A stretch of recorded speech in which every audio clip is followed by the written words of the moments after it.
Started. So, roll call. We know that Franzi, Brian, Tobias, and Ruth will all be absent today. We do expect Ms. Hunter and Mr. Fletcher to arrive. So we will delay minutes until they get here because we do not have a quorum. And I'll give you an update on the Downtown Association in the meantime. Is there any way to click on that actual document? So we're going to try something a little different in that normally I just talk to you about what's happening at the ADA, and I think we're going to start providing something like this. So if you were visiting the website and looking at the agenda, you might be able to access this as well. So these are grabbed right from the ADA's website, and they're loading there. All right. And it's complete with links that jump to their event pages. We have Megan here in the corner. Thank you for always joining us. She's the executive director of the Asheville Downtown Association. And if you can read that, I'm going to read the vision, something I don't normally do, but the ADA's vision is to be a catalyst for a thriving, vibrant, and livable downtown, nationally recognized for its diverse local businesses and authentic culture, and known for being welcoming, accessible, clean, safe, and environmentally conscious. So we have two Downtown After Fives left. They will be Friday, August 16th and September 20th. So these links are provided in your agenda. You can hop to it and make sure you're involved in going. And then the big one is coming up, Oktoberfest. I guess we can't really scroll down. We don't have somebody at the podium, but below there are Oktoberfest, and the link to the tickets is actually included. Oktoberfest will be October 5th from 1 to 6 p.m. at Pack Square, presented by Allegiant this year. And the tickets are on sale, and they typically sell out, so if you're interested, grab them soon. Okay, Design Review Committee. How about an update from y'all? We had the third appearance for the Ashland Cox apartment project. The developers presented a 3D model, which was looking good. It's a 7-story project with a 5th floor setback. The model shows a metal screen and polycarb paneled entrance with a kind of kaleidoscope appearance on the Ashland elevation. The Cox elevation shows all commercial on the first floor. The Federal Alley elevation has first floor residential. The committee felt that commercial might be a better fit. However, since Federal Alley is not a primary pedestrian street, having residential there might be fine. They've staggered the planes on the elevation to help break up the facade and add some interest. The interior courtyard will have public access to the front with a gate towards the back to secure the rest of the courtyard for the residential occupants. The committee commented on possible addition of colors from the kaleidoscope feature on other connectors for interest and tie-in. Also a suggestion to look at the Sawyer building for some brick detailing. The committee commented on some of the columns, did not seem to fit with the other elements of the building, and the architects were going to take that into consideration. Roof access on the commercial building is shown, and the committee hoped that that could become a green roof. The committee also voiced concern about the large area of pavement in the project and recommended some kind of natural stormwater controls to be considered. Were there, can I interrupt you? So the public access, is it all the way through? Can you go block to block? So it's into the center? It's into the center. There will be a block for security for the residents. Thank you. Second presentation was the Collier Affordable Apartments. They'll be 100% residential, 70 to 80 units. 4 to 5 stories, depending on which side of the building because of the site slope.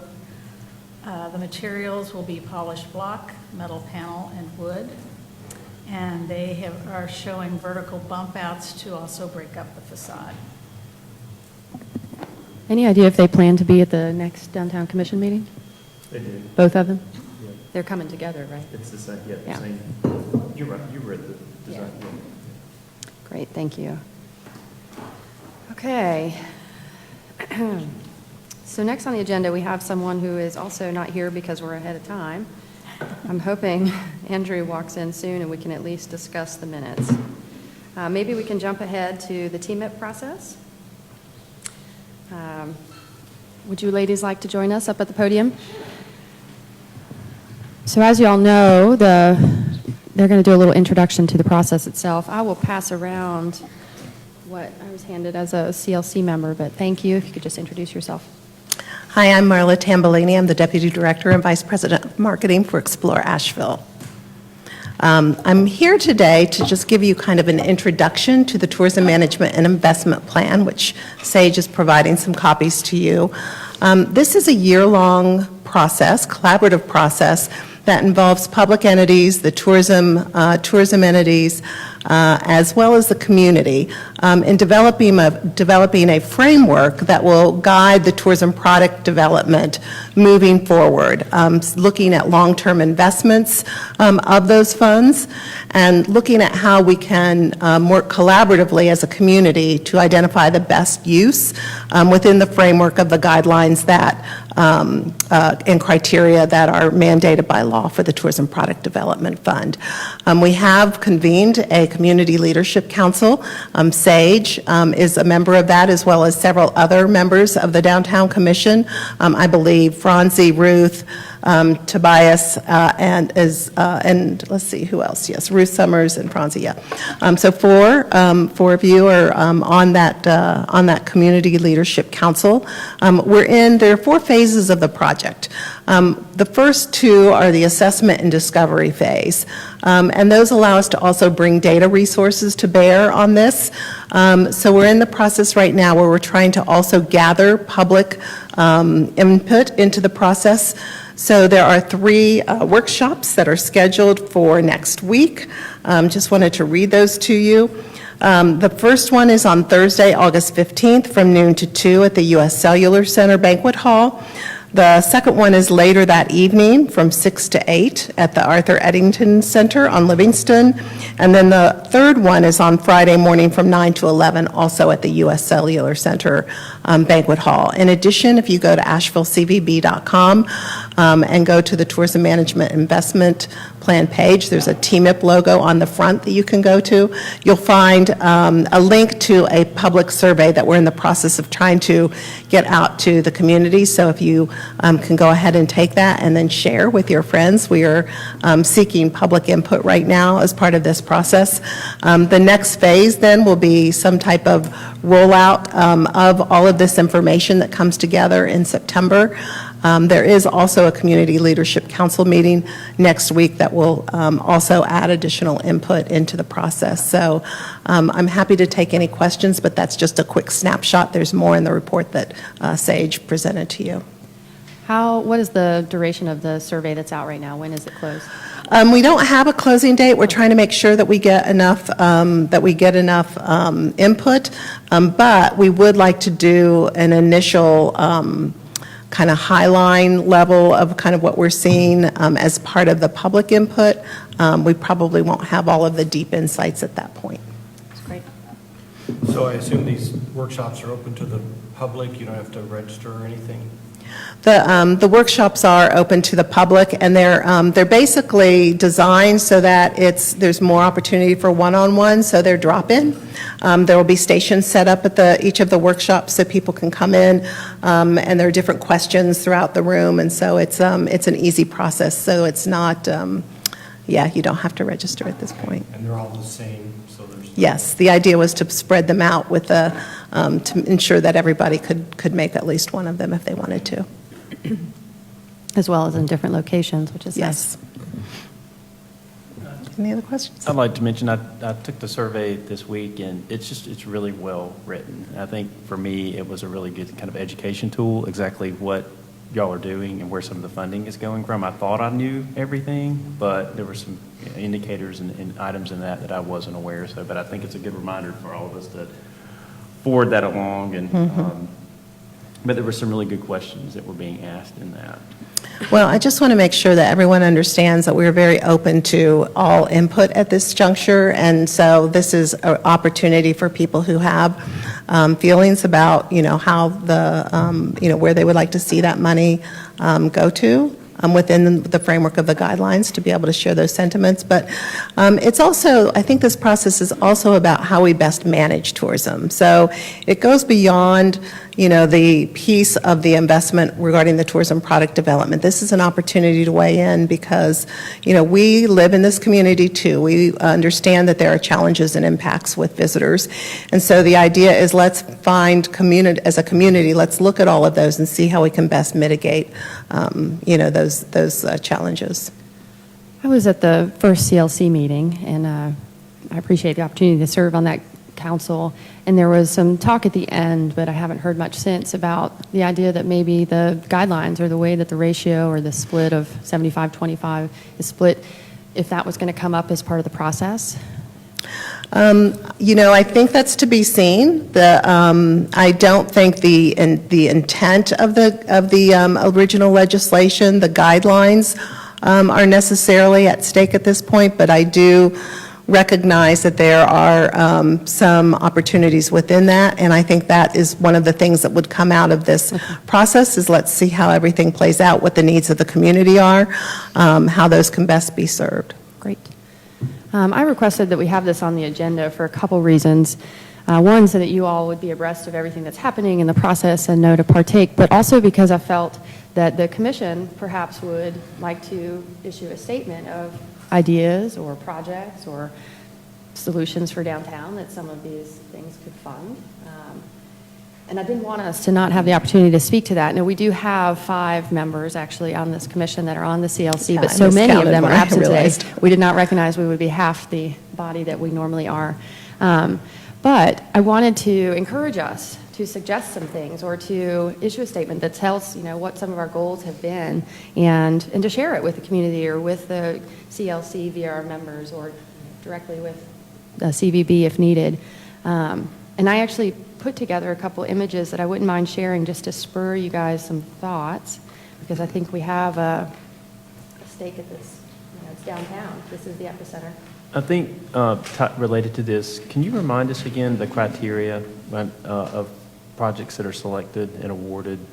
What are the key points that you're looking for? So the priority criteria, of course, is guided by the legislation, and that must be that the project can generate room nights, and then it has to be a bricks and mortar, basically a capital project. And while there's a little bit of leeway, for the most part, it needs to be in Buncombe County unless the county commission would decide otherwise.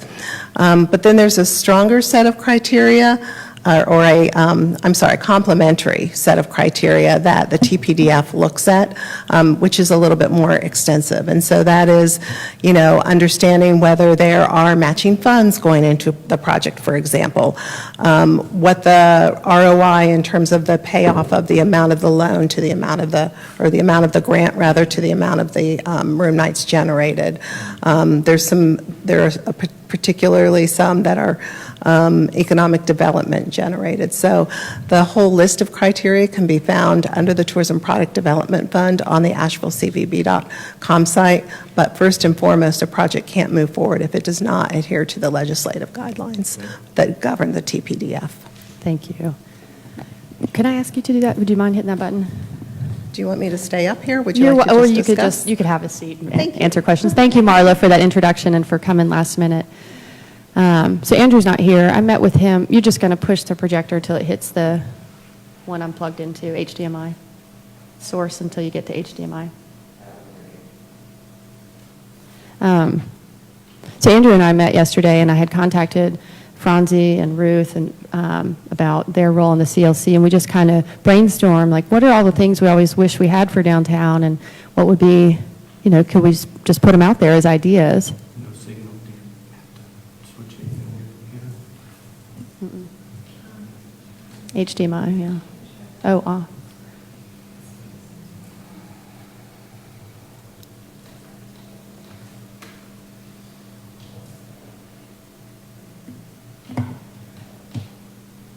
There you go. And I'll try. Oh, that's so strange.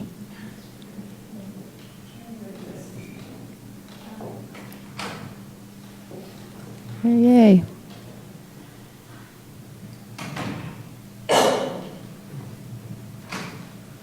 Oh, you know what it is, Dana? I'm plugged into the white projector, and I should probably be plugged into the one you're touching. That would work. Oh, good. Richie's here, too. Good morning. This will be quick, too. Thank you. That makes sense. Plug it into the right machine. Oh, it's a little early. Okay. So now I'm not entirely familiar with the legislation, but capital projects that support and promote tourism.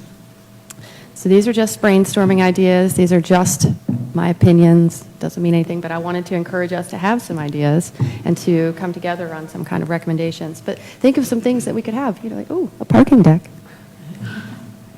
A supercharged electric bus for a commuter and circulator shuttle, which is something else we're going to talk about in a minute. Maybe some solutions for long-term sod repairs and improvements at Roger McGuire Green. Maybe like a public art fund, 20 murals in 2020. There's lots of things out there, infrastructure needs and stuff, and this is some of the more festive downtown things, but like a portico for an outdoor market, similar around to Grove Arcade, featured here, but what about at Pack Square around the Visitor Center? This is an old-time favorite. I encourage you to look up this video. This is a dancing crosswalk booth.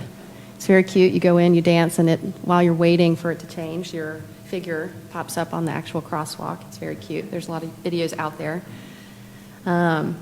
This is a big one because we keep talking about this. And the insert image here is somewhat of a joke because our document actually is full of that picture. So we have downtown design guidelines that are incomplete, as does the riverfront's not so much incomplete as it is just needs to be updated. So we sought funding in this last budget cycle to update both documents, and we'll be asking again next year. But I'm not sure if this relates to a capital project, but it would sure be nice to throw some money towards updating bike share, which we know the city's working on a plan, but maybe that's the thing. Investing in mature trees and planters for some of the areas that we have none. Crosswalk art, safety additions, some artistic things. Green roof installations. Some public music installation, which I think would be neat. We talk about how do we get families downtown, but could we have some art that is some free downtown Wi-Fi? A signature bridge with a tower over the river. We just had to throw it in there. Some pocket parklets.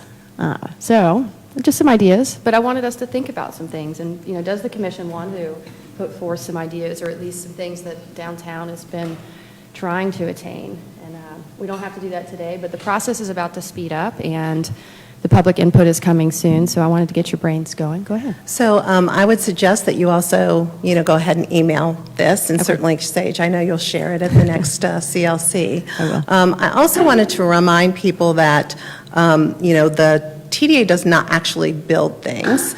I thought it would be good, I'm sure all of you know that, but just for the public record. Instead, what it does is collaborate with other entities. So, part of this process is ensuring that there is a list of priorities, and then that we go back and collaborate with the public entities, the city, the county, other public bodies that might come to bear in Buncombe County that can help bring the priority list to life. The TDA has been funding projects for quite some time, since the inception of the tourism product development in 2001. Has funded 39 projects, $44 million since that time, and almost half of that has been to actually city-owned, Asheville city-owned assets. But the fund is responsible for anything in Buncombe County. So it's not just the city, it is the county as well. And I just wanted to make sure that as we go through this process, everyone understands that we're trying to work in a collaborative way so that these other entities can help bring this vision to life. Thank you. I noticed you didn't have greenways on your list, Sage. I would definitely like to add that. But I think And we funded some greenways. I know you did. Yeah, so we're good at that. But unfortunately, the city had to give $1 million back from one of the grants because they weren't able to spend it in time. And that's one of the criteria, the money has to be spent within a year, I believe, correct? And so it has to be a basically shovel-ready project. Yeah, So I think what happened in that instance, and Pat can add to this, is that what happened was the city was at risk of losing the Tiger 6 grant for the riverfront. And so the Buncombe County TDA stepped in and funded a bigger portion of that. And then the other project was sidelined, I guess, in part. And so because the money, you don't want the money tied up for long, we've already kind of gone through that. The newer contracts keep those projects moving. And so we got to the point where it was beyond the project and there wasn't a clear end in sight at that point. So those dollars were pulled back. Is that correct? And additionally, the scope had changed from what was proposed. So the city decided to withdraw that. But it's a grant process, right? So Correct. whatever we decide, we can't just throw out ideas. I mean, we have to Process identify too. what we want to do, prioritize, and come up with a grant. And then that would be part of the justification. So, I mean, we Right. can't just like say, oh, we have to. It's pretty things. Yeah. I mean, Right. We have to actually Yes. do So- the work ourselves. I would also just suggest that part of the, some of the changes that have been made in the last several years to create an ease for public entities to come forward is now there is like a major works project pathway. That means you don't have to go in at the exact same time as the previous cycle had been when you would go in at a certain time of year. There would be a several-month process. There would be an awarding of grants, and then those projects would go under contract. The Major Works Pathway allows for these larger projects like the Riverfront project or the Blueway Greenway that have come forward in that manner. And so those can be larger projects that have different components in that. So as a city, for example, is looking at opportunities for, some district kind of improvements, the kinds of things that were thrown out, some of the kinds of ideas that were thrown out could be part of that bigger, larger effort. And what's the deadline? You said it's a year process, so when is the year up? So it should be next spring, 2020. So this might be something we want to address in a strategic planning session. Yeah. And Well, we're in the input session. I will say that, that's an assessment phase, a discovery phase, which we're kind of in the discovery phase now, and then there will be a collaboration phase where all of these ideas are kind of percolating and coming together, and then the final stage would be prioritization. So that's when all of this information will kind of end up in these, kind of a guideline or a framework for the future. when do you think that kind of input and discovery period comes to an end? We're kind of this is kind of like the tail end of it. So that's why I would say at this point, if you have some ideas, have those come forward now. That's not to say that in the process, as you're working with the city, for example, or if there's a project, you all are, of course, focused on city projects. But that's not to say that those projects could not find their way into a collaboration phase or work with the city to bring something that's kind of larger to life. Right. Great. Thank you. And that's kind of why we squeezed it in today. I knew the discovery period was now. Thank All right. you. Thank you for being here, ladies. About the website? Or I can. Sure. So there's a page on the city's website now, Oh, too, yes. that kind of explains the city's role in this process, or participation in this process, rather, and it includes a link to a presentation that city staff had provided to the consultant. Oh, good. Could you add that link? to That the would be show. great, yeah. Yeah, thank you for that reminder. Continue to keep that updated. Yeah, so, I brought this just so we could kind of get our heads kind of spinning around the idea that we might make a recommendation or just have some projects in the wings that we'd like to see happen. But we have 5 members of this commission on the CLC, so as needed, you can filter them through us.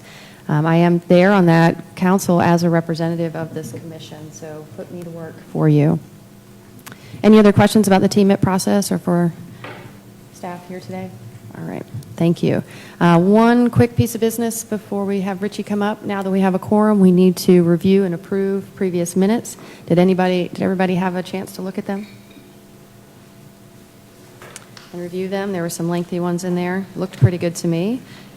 If you all had a chance, then I'd like a motion. move to approve the minutes. I second. All in favor? Aye. Any opposed? All right. Thank you for that. Okay, next we have the Land of Sky Regional Council Workforce Shuttle Project. Thank you for being here. Hello, everyone.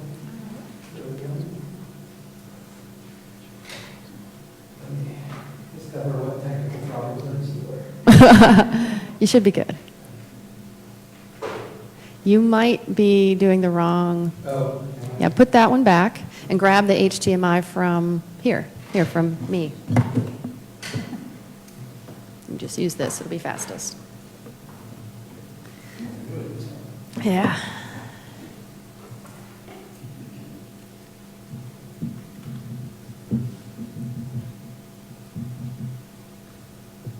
Yay. Simple. And if you could just introduce yourself.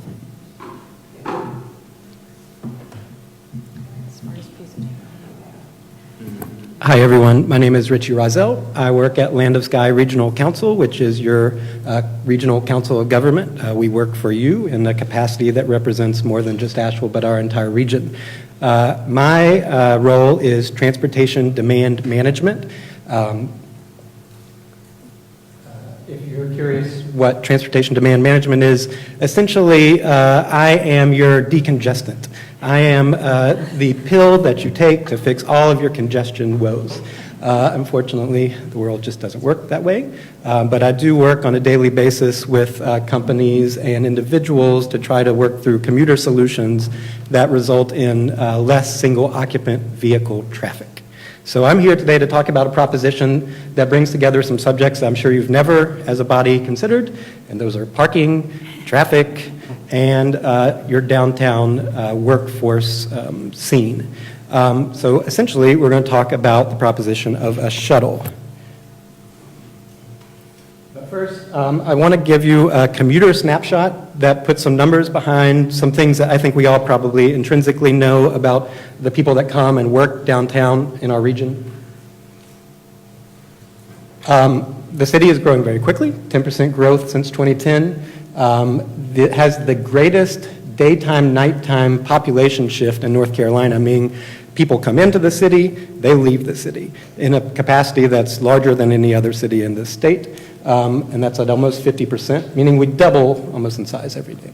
Nearly every commuter drives alone, 80%. That's a sad number in my pursuit. And then the commute times, more than half are 15 to 35 minutes, meaning the folks that are working in Asheville, the city, are driving largely from surrounding counties, or at least the exurbs of Buncombe County. The average cost to park downtown in a surface lot is $650 a year. And the average cost of owning, operating, depreciating a vehicle is nearly $9,000 a year. And so if you are a person who's driving into the city, parking, working, you have almost a $10,000 working tax, you could consider it, because that is the cost of access to that job. And that's a great hindrance, I think, on downtown businesses, finding new employment, and on the individuals that work in our downtown. And then every surrounding county sees at least or almost 50% of its workforce go out of county to work, and most of those folks are coming to Buncombe. Here's some figures to express that. Very hard to tell here, but essentially what you're looking at is a snapshot of each of the counties' workforce, and you'll see that the high line is how many people are going out of county to work, and it trends around 50%. And again, most of those are coming inbound to Buncombe, and most of those are coming inbound to downtown Asheville. And again, just to put some figures behind the length of people's commutes, the red boxes show the mode, the largest group of folks that are coming into the county to work, and again, they're traveling pretty far, meaning they're coming from service areas that extend beyond art or beyond, a dense neighborhood that could be served by public transportation as it standardly exists, and most of those folks are coming in their own car. So all that wrapped up, is it a problem? Yeah, kind of, but it's also an opportunity. And is the problem created by parking? Sorta. But we have a lot of parking, really. It's just not all where we want it to be. We have parking and lots surrounding the city. We have parking all along our interstates. There's plenty of parking in this world. Downtown just doesn't have the capacity to accommodate it. Is it a growth problem? A little bit.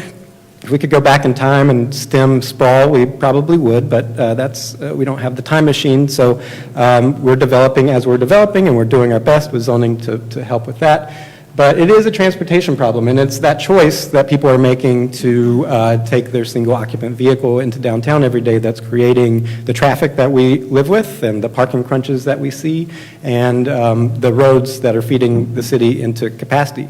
And I do want to note that that's all going to be exacerbated when 26 goes into full-on construction, which will last about 10 years, and we'll see our traffic problem, be compounded. So one step that I'm proposing that we could consider as a body and through the Council of Government, we're open to guiding this project forward, and I've worked with some businesses in sort of a working group capacity, downtown businesses like hotels and restaurant operators, is to create what's called a Transportation Management Association. I just want to reinforce that this is just one model for addressing this problem. There's lots of ways to come at it, but this is one that's been tried in similarly sized cities with similar problems, and it's been proven to work. And so what a Transportation Management Association, or a TMA, is a body that has members that pay an annual due or a monthly due. Generally, they're businesses, but they can also be augmented by things like a chamber or another association or even your municipality. They pay in, and through those dues, it funds things that work in conjunction with the transportation options that already exist. So the best model is you pay in at a level that is scoped by the services that your company receives. So if you have a certain number of people ride a shuttle, then you pay a certain amount into this association. And the association funds the shuttle, it funds outreach, it funds a position that operates the shuttle, and then it can also fund things like outreach to companies to talk about non-shuttle commuter solutions like carpooling, like van pools that are employee started. But the main thing, again, is it can help fund a shuttle.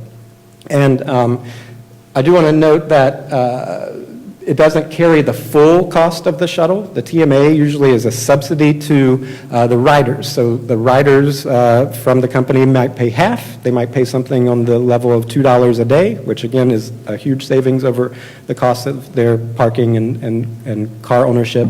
And then the TMA would fund the other $2 per rider.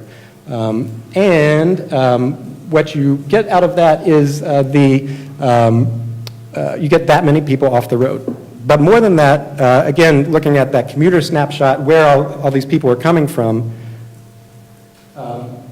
you open up new employment for your downtown businesses. The employment market is very hot right now. It's tough for hotel operators, restaurant operators, the tourism industry to find new employees and to keep employees. And they're trying with wages to retain employment, but a lot of times transportation is the missing link. A lot of times people who are living in our surrounding counties, which again are not served by public transit because our public transit does not cross county boundaries, a lot of those folks would like to work in downtown Asheville. We've done some research that expresses that, and their barrier to entry is not having their own car. So it opens up new employment markets, and then it also helps to retain employment at businesses because you're less likely to have an employee leave to go work at a company that's closer to their home because they've got something that's in the nature of a benefit through transportation. So it serves a lot of purposes. This that you're looking at up there, that is the anonymized employee database of Aloft, Biltmore, and Biltmore Farms employers. That's just to give you an idea of how dispersed just those three companies' employment is. And you can see that a lot of those dots are coming from areas outside of downtown. Zooming in a little bit, this is north of Buncombe County, Madison County. You're looking at Mars Hill. You'll see that there's really a good number of people that work in the Mars Hill area. And I'm showing you this just so you can start to visualize how one of these shuttles could work if it was operated. So you've got a large density of folks in the Mars Hill area, the Barnardsville area, working into Weaverville. So a shuttle could start in the far north. It could pick up people at surface level parking near the interstate. It could make a stop coming in on 26. And it could ultimately work its way, making stops along the interstate, picking up more employees as it comes into town. And then it could make a final stop if there's capacity, and this would all need that operator to figure out the logistics of this. It can make a final stop at a surface lot very close to downtown, a satellite parking lot, to pick up anybody that wants to drive in, park cheaply, and just get that last mile into downtown. And then it could operate as a circulator, either for employment or for tourism, in the parts of day that are not serving shift work. So you have a vehicle as an association that is an asset to you, and you can best decide how to use that asset. So it could, in effect, solve a couple issues that we all consider very often. Is that due to the travel time that was 15 to 35 minutes? What would it be if you were taking that shuttle from Mars Hill? It would still be the same travel time, plus making stops, but what you get for that is your time back from being behind the wheel. It can be productive time. Sometimes, usually these are for your lower income employees, but sometimes these are scoped in a way that they have Wi-Fi on board and management level employment takes it and they count that productive time towards their working day, and wouldn't we all like to have that 30 or 45 minutes back at the end of the day? So there are benefits, and then there's a social component. These kinds of shuttles have also been used as a platform for enrichment. You have a captive audience in a shuttle, so some places have guest riders on the shuttles to talk about issues that your particularly low employment workers might face, like savings, like health, and they use it as sort of like a guest speaker series on the bus. You can get creative with it, and we're a creative city, and I have no doubt that if we were to pursue this, it wouldn't be your standard shuttle lift. So one thing I just really want to drive home is that this is external to city government. It works in conjunction with city government. City government could be a partner, but it is, because it's funded privately, it's self-directed and governed, meaning the companies that take part in it get to have a say in it, and they can complain only to themselves.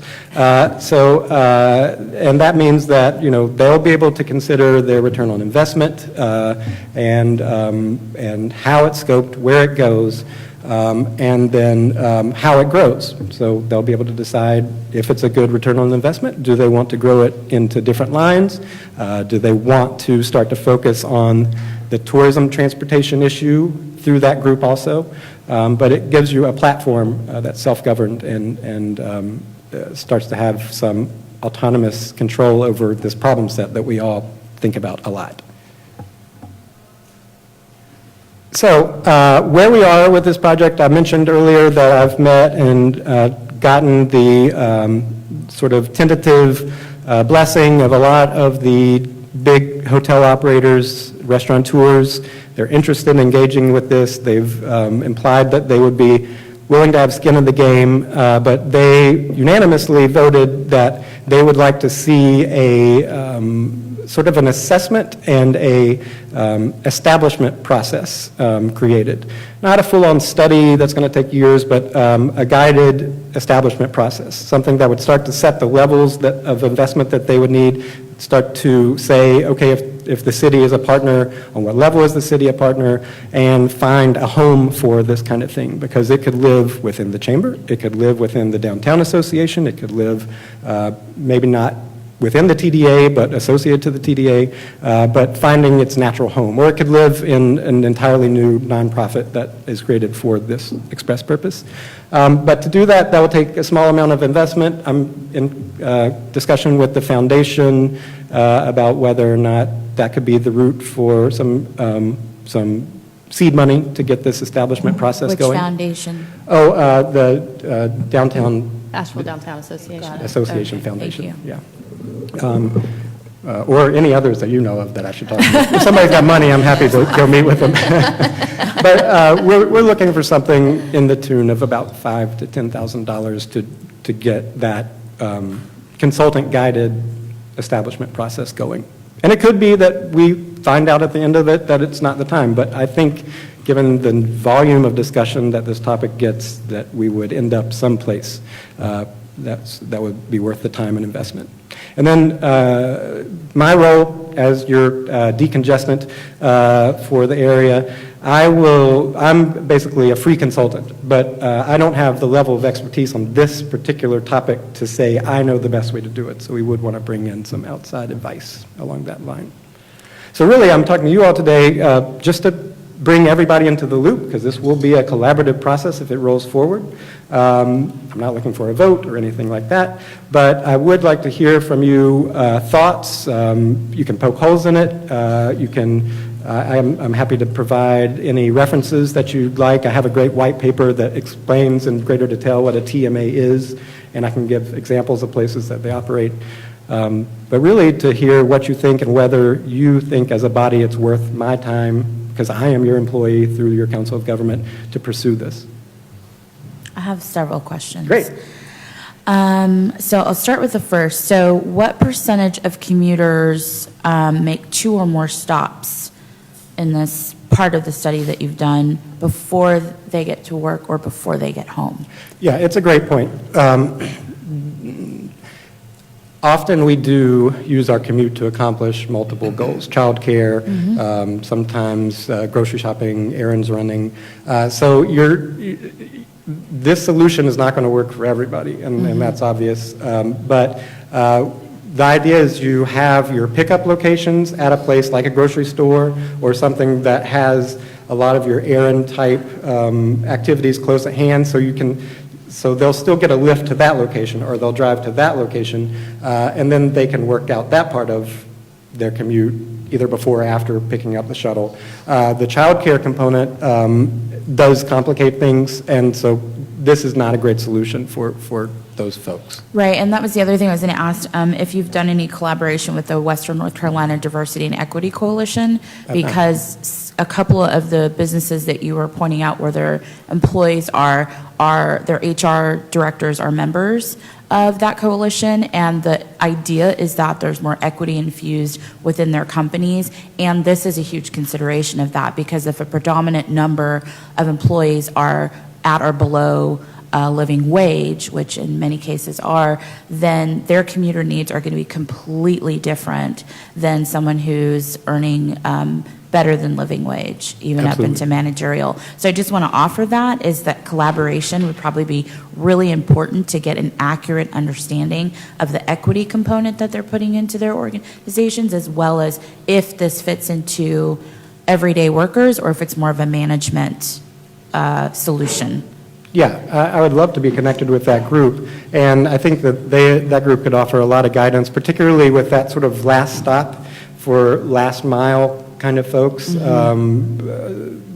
where in the city there's the greatest opportunity to position that. So, we're probably talking about employees that do live closer into the city, and so where we would pick those up, or if they're out in the county where they And the are. other question, I'm going to condense a couple of my questions into one. Have you considered collaborating and making it a pilot just while the DOT expansion is happening? Because I think my concern is if you get in the weeds on rolling this out for something longer than actually just the period where it's going to be highly congested with the DOT expansion, it's going to look different. Yeah, Before and after. It very right? well could. It would evolve probably over that time period that 26 is under construction. I do meet regularly with representatives from NCDOT, and I have asked, because I always ask for money, whether they would have funds that could go towards this. So far, no luck, but as the 26 project gets closer, it might open up new opportunities. So we're exploring that. We're also looking for maybe federal highway funds that could go towards something like this. But again, if you get into public funding schemes, there is a significant bureaucracy and time delay. And one of the successes of this TMA is that it is largely privately funded, and there's more flexibility there and more expediency. But again, and another thing I should note, sometimes a TMA will get a service running in an almost beta manner, show that it is a worthwhile thing to do, and sometimes that service is adopted by city or county transportation. And so it's a launching pad, and then that frees up the resources that the TMA has to explore other I think I'm recommending that route, especially with the expansion. I personally don't see how, I could see people getting on board very quickly to mitigate employees being late. You know, people have to run their businesses to try and provide a solution because of all of the changes in highways and such. Yeah, and I do think that that's one important reason to work collaboratively with the city, even if this is privately funded, because it is a directive of the transit master plan that the either express bus or employment shuttling outside of the county or outside of ART's traditional service area be explored in, I believe, 2 to 3 years. So I don't know whether that timeline will pan out, and so this could start to create a beta, a test that fits in with the master plan and then could be perhaps adopted. Unfortunately, it's not funded until 2025, which 2025. is very disappointing. Right. There have been some delays. Well, this is my favorite part of this kind of thought process, that you figured out how to address commuters getting into the city, but in its downtime, while the shuttle is just sitting idle and waiting for shifts to end, it could circulate around the city. And, you know, I think just in the kind of public feedback we've had, people are hesitant to invest in a shuttle or prioritize a shuttle if they feel like it's just moving tourists downtown. So in this way, it really does become about the worker. And there's a pretty steep learning curve to operating a shuttle of any kind, and operating a tourism shuttle is an even trickier thing. This is a very defined problem set. You've got people who want this, we know it, and they would use it. You would learn how to operate a vehicle, how to do it at a good cost, but tourism shuttling is a little trickier because every day you have a new audience, and every day you have to communicate to those folks coming into the city, we don't want you to go downtown, we want you to go over here, we've got something great, and we need to know how to run vehicles in a way that meet those people's need very clearly, well communicated, and well operated. And so you'll learn in the process of just doing this kind of employment shuttling, like how to address that tourism problem along the way. Well, I don't think the priority needs to be on tourism. I mean, what we're finding is that as Asheville becomes more expensive and we have very limited housing opportunities in the city, the people are moving further out, and, you know, their housing cost goes down, but their transportation cost goes way up. Yeah. And unfortunately, even though we do have, you know, the ART system, and the city does put over $10 million a year into that system, it doesn't have very good performance. In fact, out of the 18 daily routes, only 6 have over 60% on-time performance, which is not really acceptable for most businesses to have their employees just show up whenever, you know, the ART system decides to deposit them downtown. So I think this could be an extremely good complement to our existing system. So, and I mean, we already have a shuttle planned for future budget cycles, and I think that I would feel comfortable doing a resolution. I want to hear what other people think, but doing a resolution in support of this type of a program. Great. I appreciate that. And I do see that as ART works to get better, it does leave opportunities for this kind of complement. Oh, Well it's definitely said. complementary to ART, no doubt about it. I mean, I support that idea. You know, it's part of the reason we asked Richie to be here today, because this conversation is picking up some momentum, and we didn't want to lose that, and I'm not sure if you have a... I don't want to do that yet because I feel like it's premature. Unless you're designing this, part of it is because and I know you're in beta, right? So I'm not Conversation. accusing there's so many questions still to be answered. If it were designed to sunset because it was built as a beta, then I would totally see passing a resolution. But because there's so many unknowns, I'm like, I don't know about that. Well, I think resolution just to support the process of trying to get some seed money to flush all that out is really what we're getting at. And Okay. it doesn't need to be a resolution today. I think we just needed to be aware this is happening, and that folks like you are working on it, which I'm very appreciative of, and we appreciate you being here today to share it with us. And, I'm just personally, whatever we can do to help you move forward. So, Well, I think if we did do a resolution, it would only need to be that we encourage the city to participate in this process. I mean, the city's not going to put funding into this year, I can pretty well guarantee you that. Right. But, if the city's part of this process and you're involving other bodies in particular, I'm thinking our multimodal transportation, have you been to that commission yet? I haven't presented, I'm friends with the commission, but I haven't presented this to them, and I think hope to that get on a would be future the agenda. proper place for this to Great. start. I agree.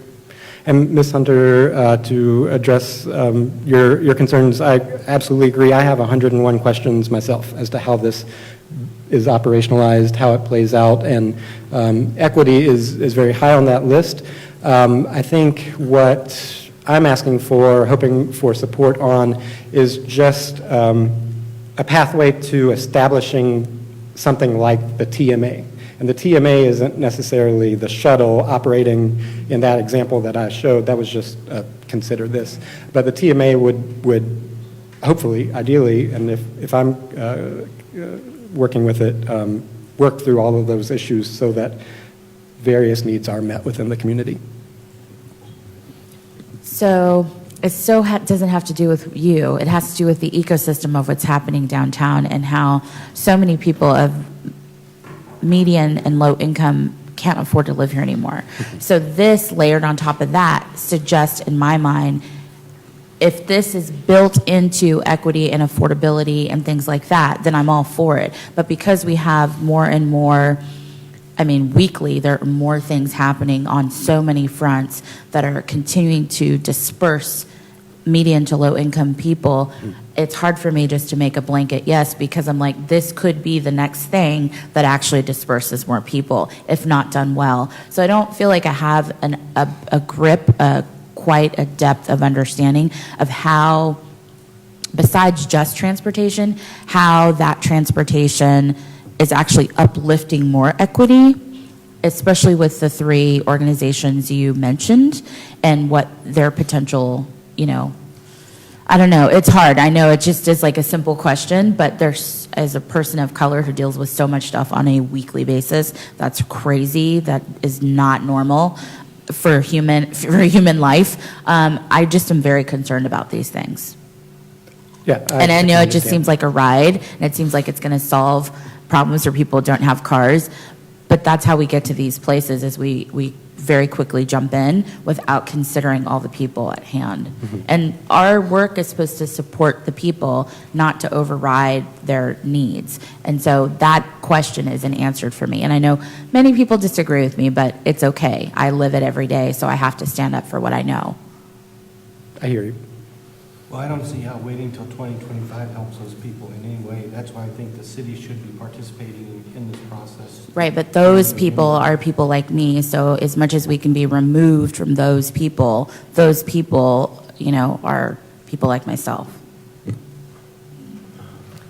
Just to comment, in addition to city participation, my understanding is really that you're looking for participation from the private sector, even maybe a champion. And that is part of what the Downtown Commission's role is too, is to coordinate with other appropriate entities or individuals. So if that's something, in terms of where we are, we obviously have the transit master plan, and of course you all can advocate, and as will others, and there's other public bodies that will advise on possible changes, but in terms of private sector. And it is worth noting that this would be predominantly funded by the private sector, and it would bring additive dollars to a problem set that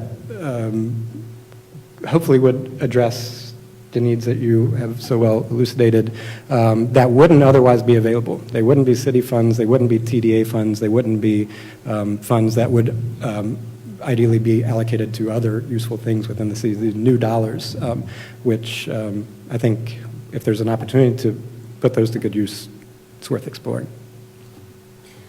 Do you have an equity plan that goes with like how many hires, I mean, that you would consider that are currently low to moderate income earners? Because it looks like a vehicle, but there are people who have to drive it. There are shifts that there's payment that has to be made for living wage or better. Mm-hmm. So I know what you're saying, Dana, but like this is how things happen. Things happen because we just move past it. We don't consider the people. We consider like the dream of what it can do without really realizing the people who might be trampled by that dream. Right. And that would all be part of that well-managed establishment process, would be considering highly the equity component, how it works with housing, how it works to have set fair levels of ridership costs. It can be scaled. So yeah, all that would go into that establishment process and governance. Okay, so bringing this all back together, this wonderful information, I think you've addressed some great points as well, Kimberly. So I think, Dane, to your point, do we want to state a resolution that says we support this moving forward, or is it more appropriate to ask Richie to come back with some updates in the future and just kind of keep in tune with what's happening? I know there are other meetings that I've been involved with in the private sector about how to get the seed money moving. So, I'm comfortable with just saying thank you for being here and let's continue to hear about it. If you would like to draft a resolution or come up with a statement or something quickly, you're welcome to do so. Well, I would like to hear if anybody else has comments on this. How about down here? No, I mean, I think that the concept is something that we're being forced to look at, and I think that it is important to realize that there are a lot of people that work in these larger employers that are downtown, that people that choose to live away from downtown because it's such a beautiful area. There's a large diversity of people that could take advantage of this, people that are more interested in a sustainable lifestyle rather than, spending hundreds of millions of dollars on interstate improvements, funding, and helping to find ways to fund shuttle services like this. I think in terms of the concept, I am wholeheartedly in support of trying to help find ways to help move this forward and support your efforts and Land to Sky efforts. Kimberly, you bring up really good questions that I think are an integral part of the design of it, but in terms of concept, I think that is a concept that as a city we have to try to move forward with. It's just, to not do that is just, it's not workable. And to that point, $2 billion, yes, is going to be spent on widening 26. And if we don't want to spend another $2 billion on that interstate in the future, I can't stem the tide of maybe the next parking deck, but it's going to take solutions like this to balance out the need for the third or fourth parking deck. And we have to start today trying things that might evolve. They could evolve into light rail. They could evolve into all kinds of other assets. But we have to show that people are willing to change their behavior to know that we can invest in those more progressive transportation options. I'd just like to comment that not only are we spending $2 billion on I-26 widening, but every new parking deck costs $50 to $100 million. And we're looking at probably needing 3 or 4 more to accommodate the parking that we already have. So I think I agree with you that we need to at least look at solutions like this. And solutions like this could mean that we could put those decks, if they are to be built, in areas external to the downtown, keep your downtown vibrant, not parking real estate, and then learn from this how to move those people efficiently through the city. Which is what our master plan already says, we Right. just don't have the funding for it. Right. And correct me if I'm wrong, but isn't there a company here who is not doing this exact kind of service, but has done a similar service to this concept in another city? Well, Enterprise, the rental car company, operates a division of their company called Rideshare, and it does provide a service like this, that all the operational costs are rolled into one payment.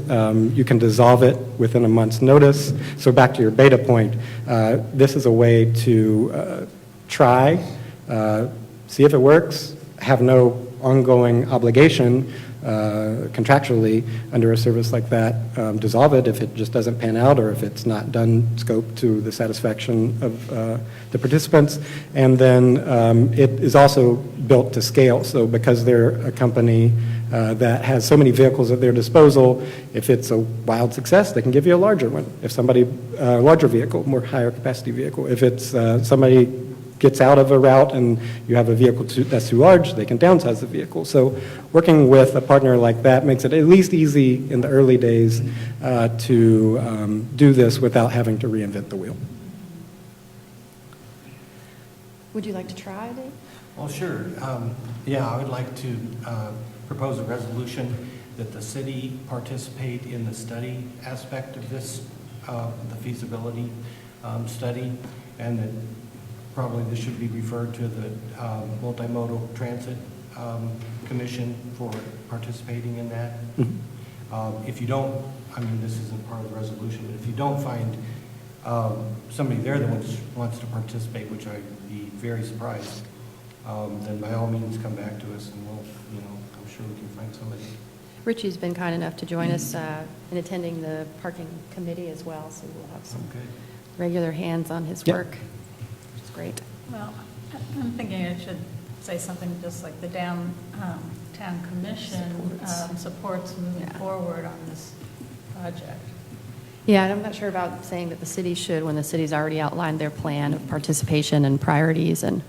But I think in general, if we resolve to support the efforts of this process, and I think it's just simpler like that. Yeah. Why do we need to resolve it today, and why can't you just come back next month?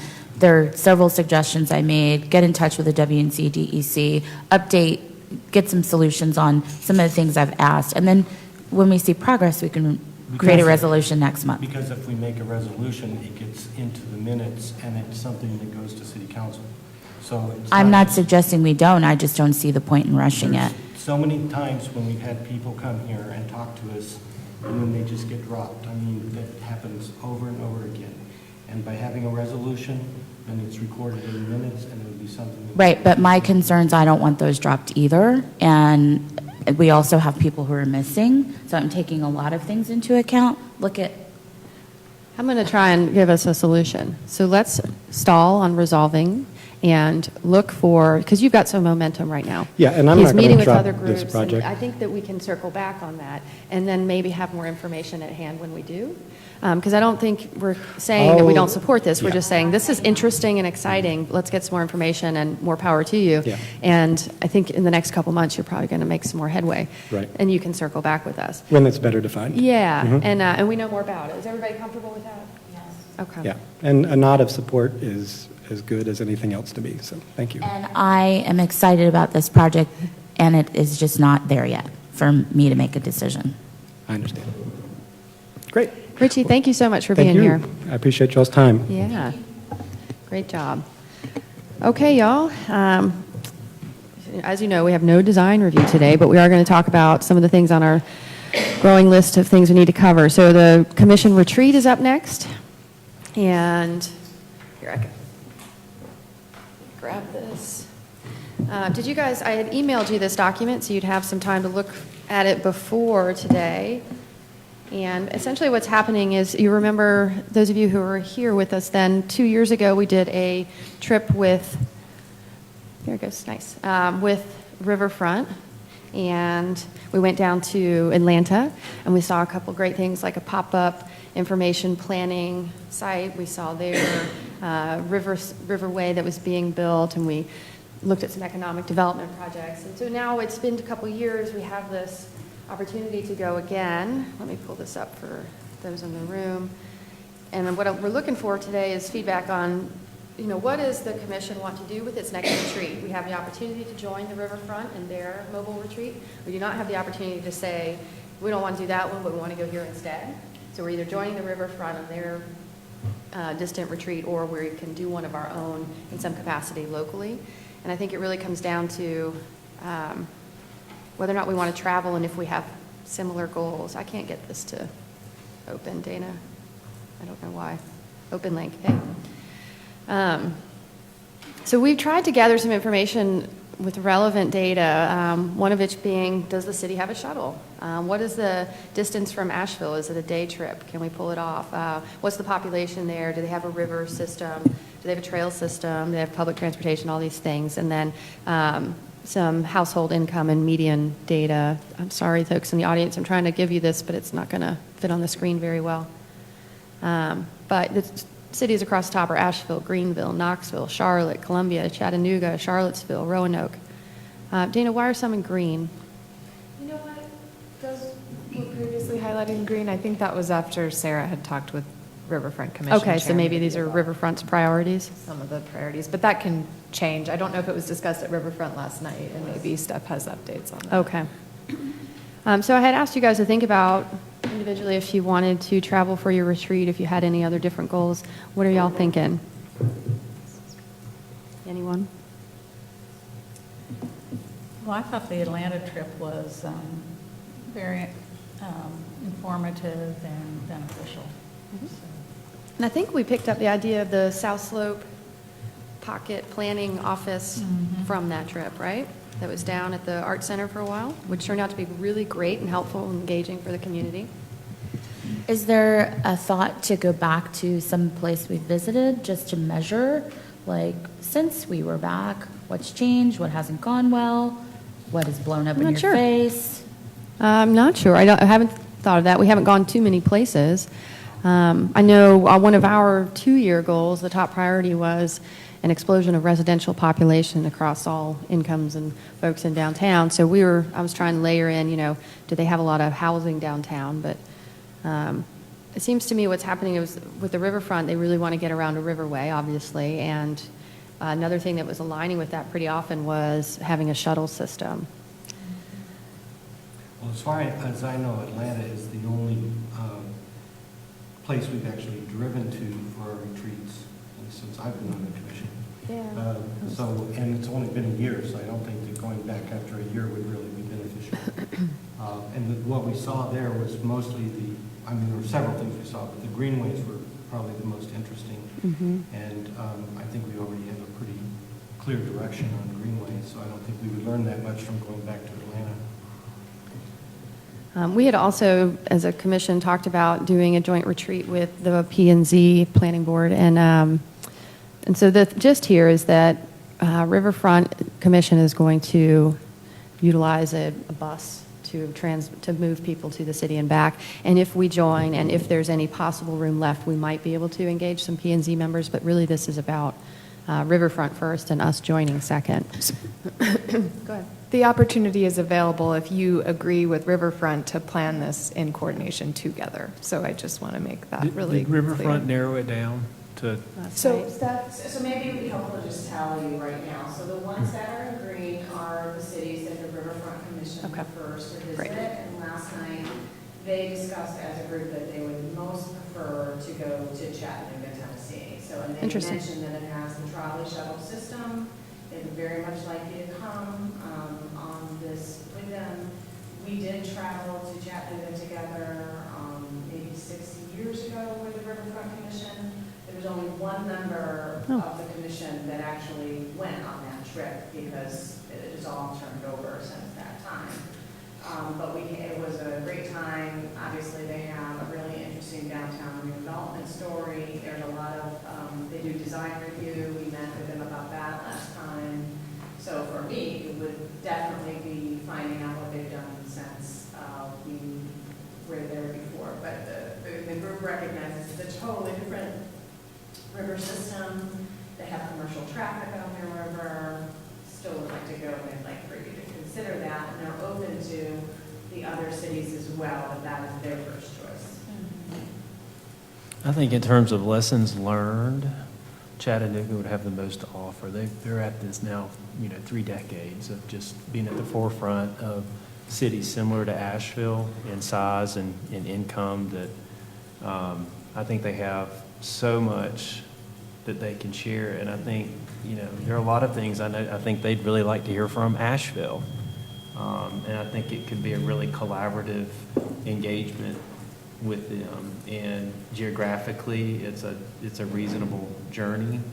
I think when we compare it to cities like Roanoke, which definitely do have some movement, I feel like there are other cities that we may have. Well, I feel like we're a little bit ahead of Roanoke on a lot of different areas, but my vote would be for Chattanooga. Andrew's not here to speak, but his choice was Chattanooga, and he had recently been there and came back really excited, wanting to share ideas from Chattanooga with us. Yeah, I've been there too, and I like seeing that they have a business improvement district, which we really tried hard for and haven't gotten, but. Yet. So, yeah, that's a plus for me, if we can get some information and input on that. How about you, Brent? I'm a little shocked how sparse Chattanooga is. It's like the lowest, well, no, Columbia's low. I'm shocked how little Density. downtown. Yeah. 1,200 people, but I've never been, so I would totally vote for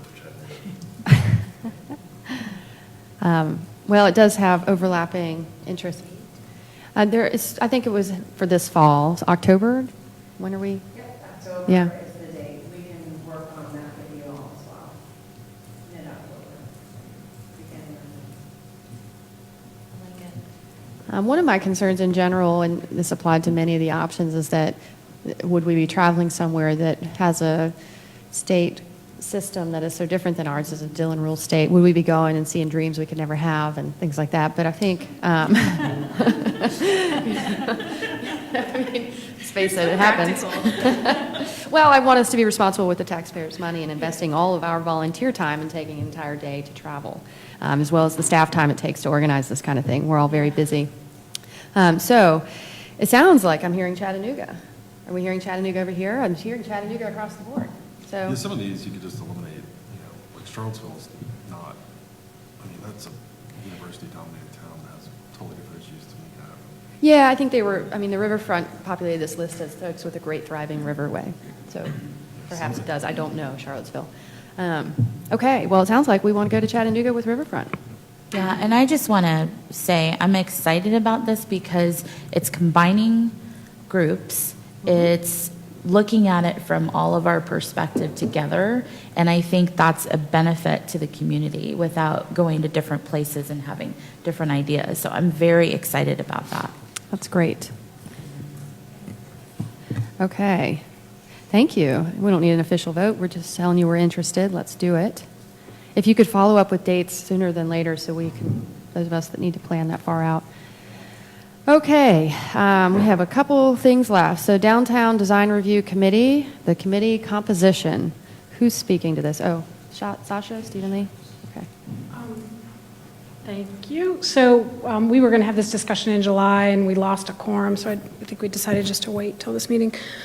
Back in the June Downtown Design Review Committee meeting, we discussed the membership after the discussion here, and the committee was pretty open to having an additional member and was interested in having that person represent either a different discipline that's not, on the committee already, or reinforcing something different. So we've got basically 4 architects or architect trained, previous retired architect and other architects, and 1 landscape architect. So we talked about having somebody who's either an environmental planner, an engineer, or another landscape architect. We also talked about diversity of all kinds, including age. We don't have any. Now, my birthday's on Sunday, so now I can say we don't have any younger folks anymore. Brent's probably the youngest person. But, so, what am I saying? So they were open. So I think we needed feedback from you all.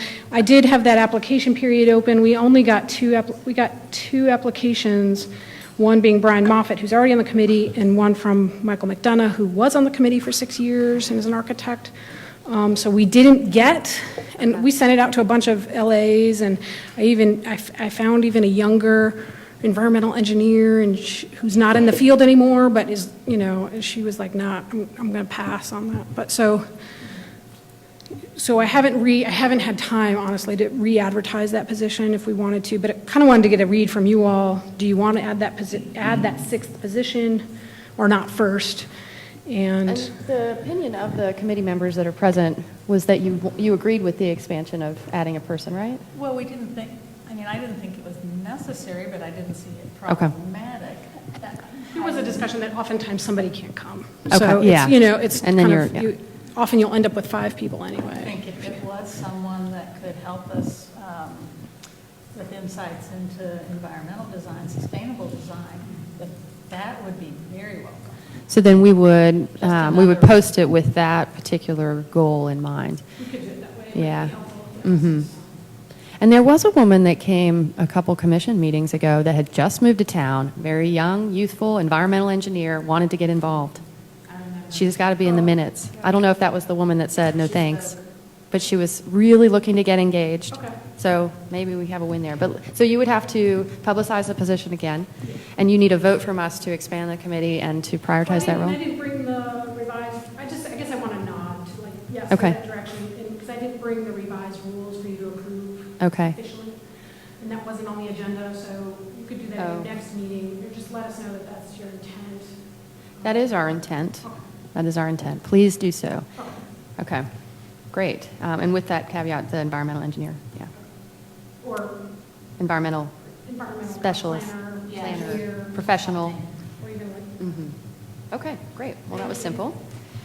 Next big thing is work plan review. I don't see a link on here. Can you drop it on there real quick? I might have it. It would take me a minute. So we asked, we've been kind of changing up how we're doing our work plan and trying to streamline it. And what we did was ask the chairs of each of our many committees to populate their portion of the work plan, and they have done so. And I think what's happening is it's coming together really well. At some point, we'll need to officially adopt this work plan, but I think the goal, more than just having something we adopt, is to create something that continues through time and kind of shows some of the history of what we've been working on. Did everybody have a chance to look at it when it was emailed to you? Okay. I think Dana's adding it, and we'll pull it up. It turned out to be great. So we've done sections within the work plan for each committee, and then we've got a section for the commission itself for items that don't necessarily fall under a committee. And we're close.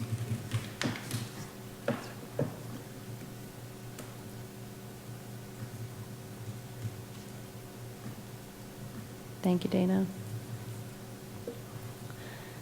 So it's a big document, and it's in a new format, and it's not going to show up on that screen very well at all, but it's now linked to your agenda, and you can pull it up.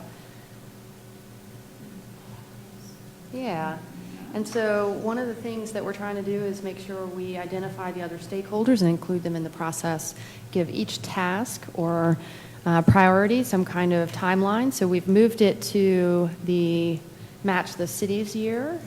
It's no longer a calendar year per se, which is good since we've missed the opportunity to approve one for this year. So you can see here, let's see. So today under parking and transportation, we've got membership, and we're going to be talking about it this month, and it's the next item on our agenda. So this is really just to kind of get all of our processes in place, keep us focused on the goal, understand what all of our many committees are doing. We do have a lot of committees at this point. And then down here, what we're going to do is link in City Council's priorities to make sure that we are aligning with them and moving in a direction that they wish we were. And then if there's anything new that comes up, I can see the full downtown commission here I've got on the screen, EFIS, these kind of things that drop in on us, the trees. The access to local ownership was just added based on the last local living economy meeting, or no? I think I had just penciled a couple of things. There were two versions. One didn't have anything, and one I tried to take a stab. Okay. I don't know that we have, we do have a quorum today if we want to approve this format. I think it's going to be a little bit of a fluid document in that some of the months might be a little different. We might extend some periods as we review them. But it would be great to just kind of get this behind us and approve that this is the format we like, this is how we want to see input from committees, and we can always add to our committee, our full commission area as it grows. And then we'll be able to link to this on the website. So if you were a member of the public and you were wondering what the Downtown Commission is doing and how to participate and what things might be of interest, you could jump on this document and know when to attend. Any questions, concerns, input? I think it's great seeing it all in front of us, and it's a reminder of what we need to be focusing on. Yes, it does serve that purpose.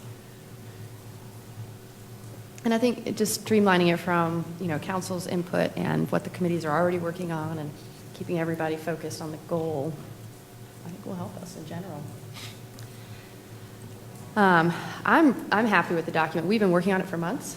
Kimberly, thank you for having a special meeting to work with us too. And I'd motion to approve as is, and knowing that we'll be adding some months. If you scroll far right, you'll see lots of blanks. There's lots of unknowns, but as we add new topics, we'll be able to fill them in.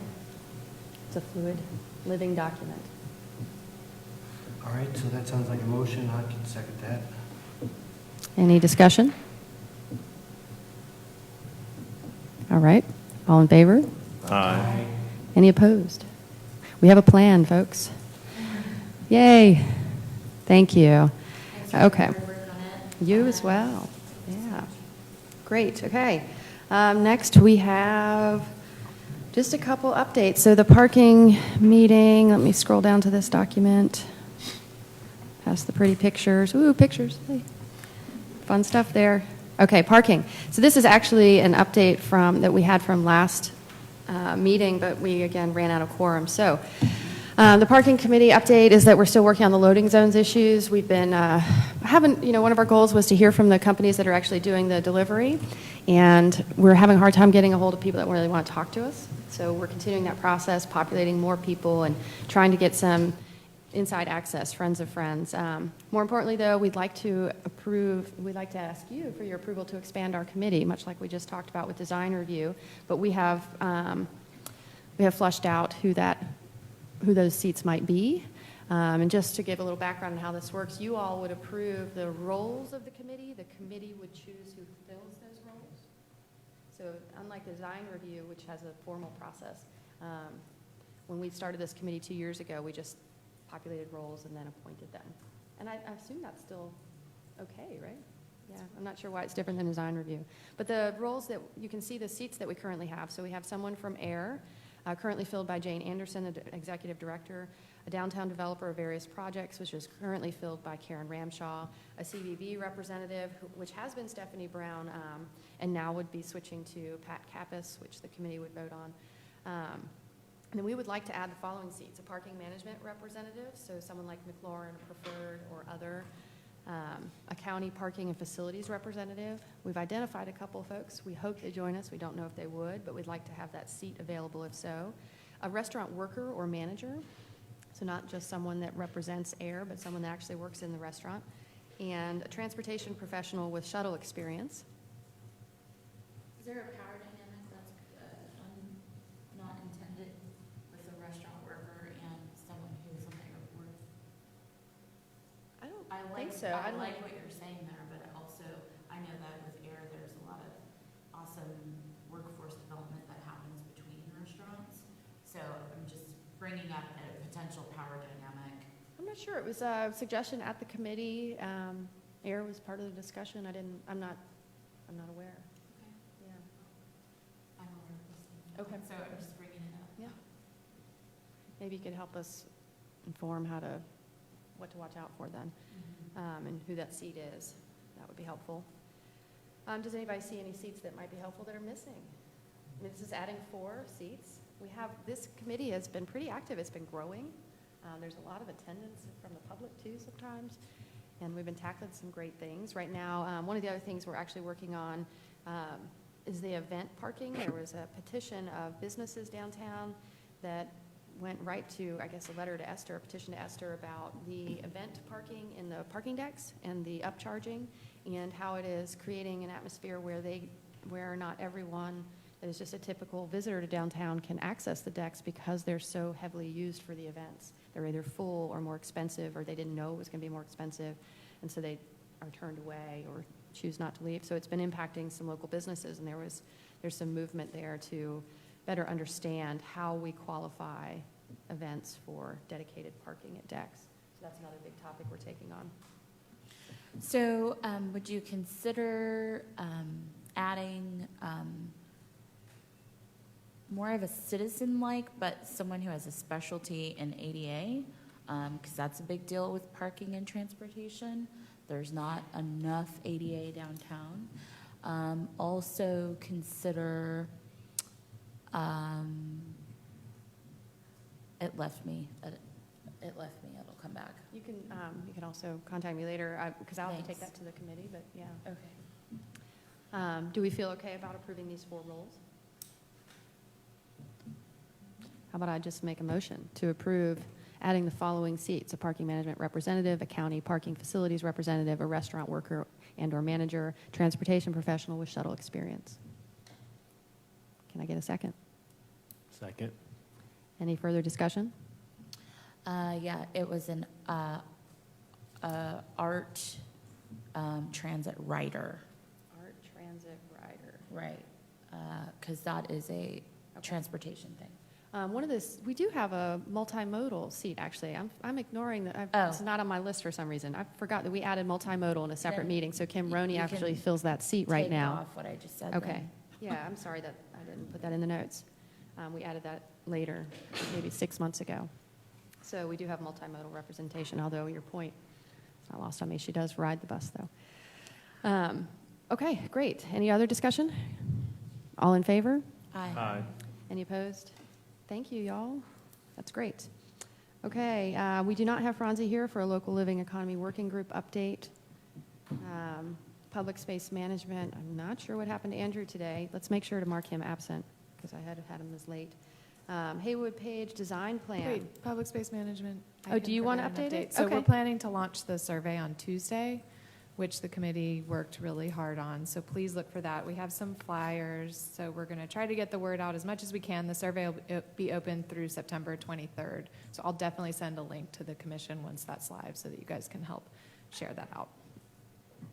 And this is a survey only on the internets? Or there was talk of going out to the, yeah. And it'll be translated into Spanish. We are getting there. We're doing better.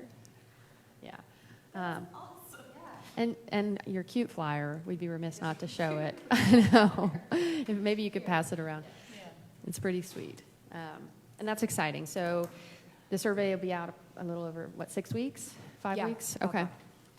Great. And now you can refer to the work plan on when they will take steps after data collection. How cute is that? Isn't that great? Sorry, you guys can't really see that, can you? But it's very cute. Expresses many of our problems in one image. Well, that's the CBD card right there. All right. So that's great. Any other updates you wanted to share, Dana, in the absence of Andrew? Their next meeting is September 5th. Okay. All right, another exciting update. Haywood and Page, formerly known as the Pit of Despair, now known as the Pit of Hope. I'm glad you said that, Chair. Hey, I'm Steph Munzendahl with Community and Economic Development. I'm going to share with you some reminders about what the Haywood and Page project is, and then let you know where we are right now. So the purpose of the Haywood and Page project is to implement the community's vision plan. You're going to remember that vision plan was created through a lengthy process with the Asheville Design Center, and by lengthy, I mean comprehensive in nature. So moving forward, the intent of our project now is to work with a team to develop 3 variations of a master plan for the Haywood and Page properties. The plan will also reflect opportunities to partner with local neighbors and nearby institutions. And what I mean by that is the Basilica, the library, and the Thomas Wolfe Auditorium. And we'll also be taking into context the work that's being done with the Haywood Streetscape project this year and how to make sure that all of those things really connect. And then ultimately, after this work is done, council decides whether or not to put any more resources into the project and to pursue what partnerships for redevelopment might look like. So right now, we are about to put together a vision implementation committee, and that committee is going to serve as the not just an advisory committee, but really part of the client team with city staff moving forward. We're doing that in anticipation of going to City Council on August 27th. So on August 27th, that is the date that the contract to work with Nelson Bird Woltz on this project will be considered by council. There'll be a kickoff just with that Vision Implementation Committee and city staff and the consultants on September 11th, so it's coming up really quick. And then the thing I want you to really hear is save the date, October 24. That is when we are going to have the first public meeting and engagement. And that will be on site with the U.S. Cellular Center spaces reserved as backup, and also to be able to hold focus groups with specific stakeholders. We are not putting that public information out there right yet because we don't have a contract signed with the consultants. So what you're going to see after August 27th is information on the city's news sources and other like social media that helps people understand the purpose of the project and what we're going to be doing moving forward and with whom and when. So I'm here to answer any questions about it. I don't know if you guys are interested in what the Vision Implementation Committee looks like, or... I am. I'm also curious about what the funding ended up. I was getting mixed answers around, not from y'all, just from public, about how much was the contract for Nelson Bird? So I believe, to answer that the contract that will be considered at City Council will be about for $290,000, under $300,000. To develop this master plan and work with the community moving forward. And this process is going to take about 9 months, so 6 to 9 months. 6 if things go, quickly, but 9 months to give it some cushion to make sure that the people are involved and if there's questions.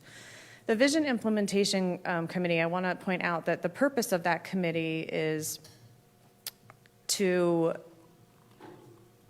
maybe champion is not necessarily the right word. Maybe it's just support, but support implementation of the plan. So this committee is supposed to support implementation of the plan. They have to know the plan very well or commit to getting very comfortable with the plan.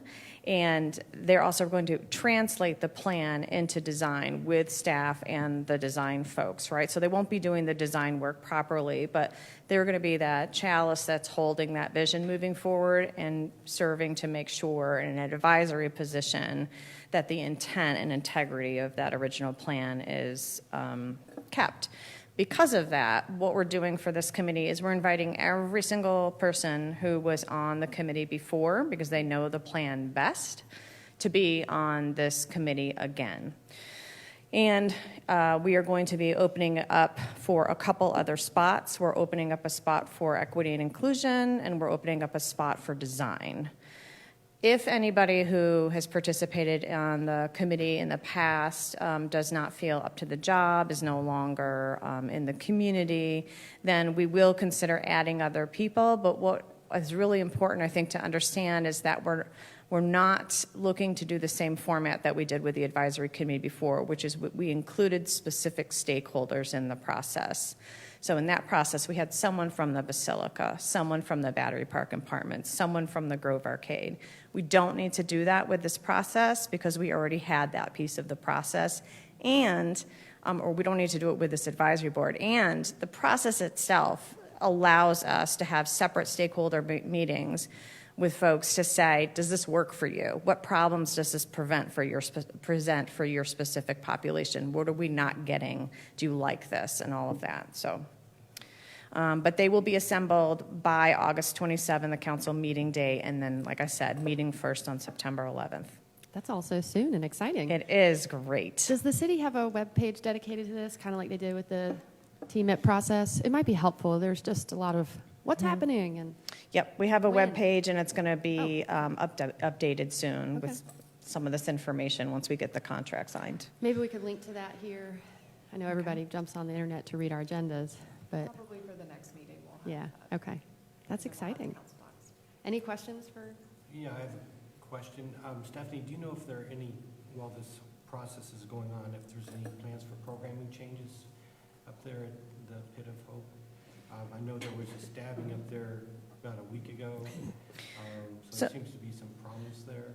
Right now at 68 Haywood, we're going to continue allowing the programming that was directed by City Council and the way that it's operating unless we get other direction through the end of the year.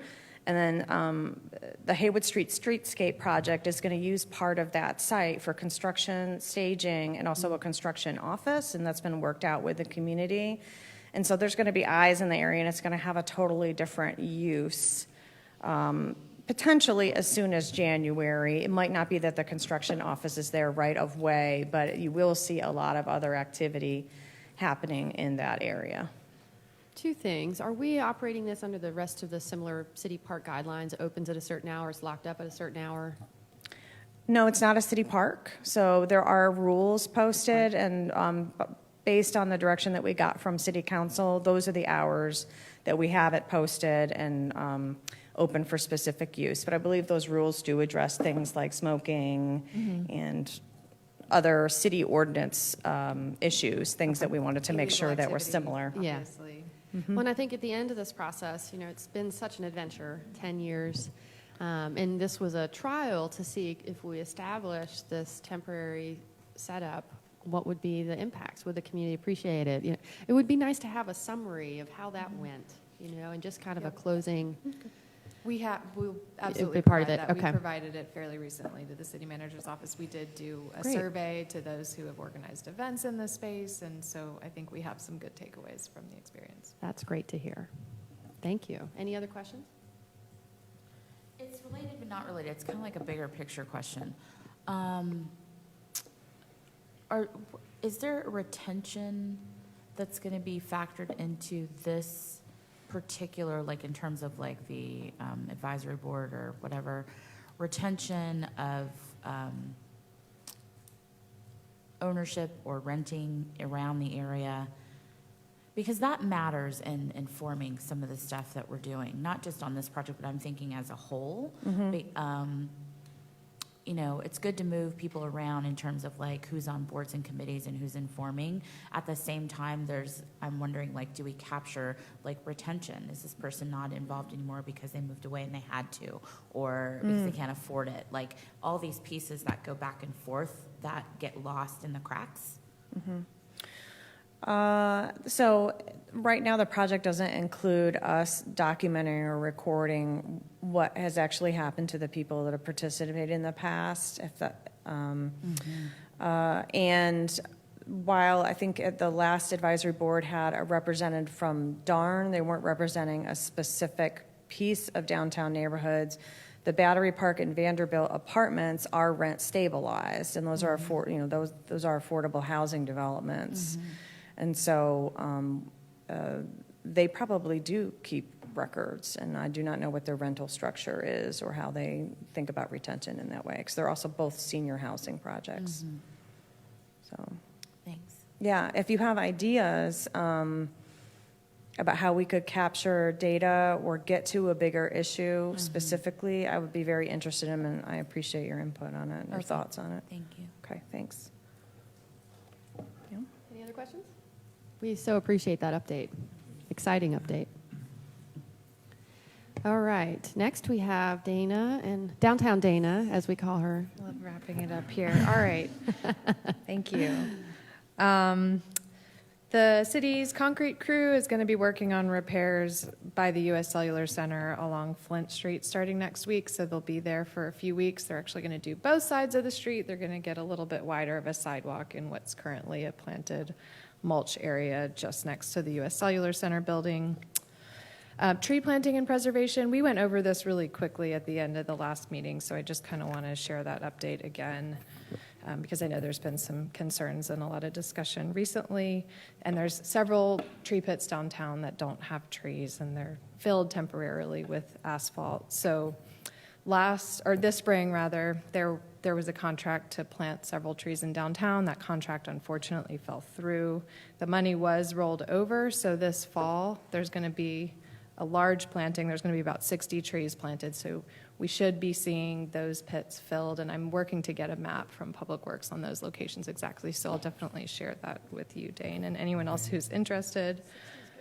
Especially if some of them were down. And So have the- yeah. Have the species been Yeah, that was up in the air. Approved from, that they're good in urban areas and all that. There was some chatter about tree list. I think you and I were on that.